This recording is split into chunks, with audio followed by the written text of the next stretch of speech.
He's made some very important criticisms, and in fact criticisms that a lot of colleagues have been voicing for some time.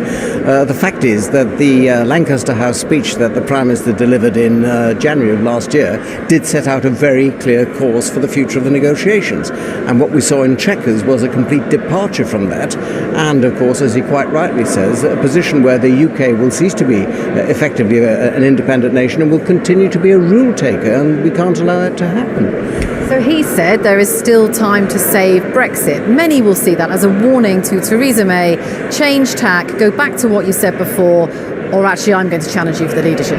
Well, I think you have to read into it what you will, but it was certainly a very trenchant criticism of what the Prime Minister announced after Chequers last week.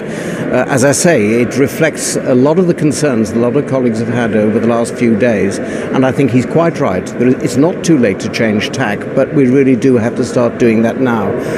Frankly, what we saw this week and the amendments we saw this week have made the white paper almost impossible, I think, to deliver. And therefore we do need to have a rethink, and pretty quickly too.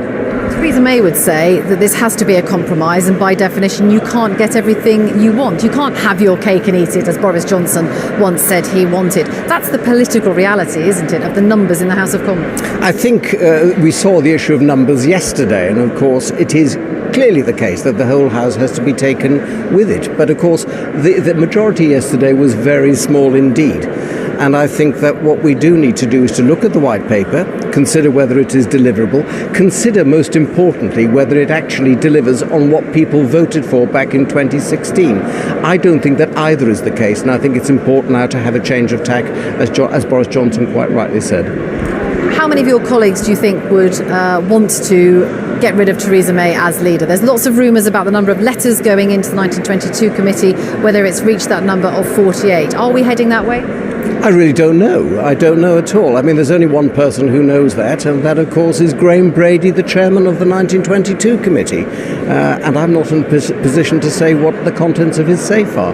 But if Theresa May doesn't change tack, do you think she should move aside and let someone like Boris Johnson take over? No, I think that the Prime Minister has it within her to return to the vision that she set out very clearly at Lancaster House in January of last year. I think that that was a course of action that the party would unite behind, and I think that that's where she should go back to.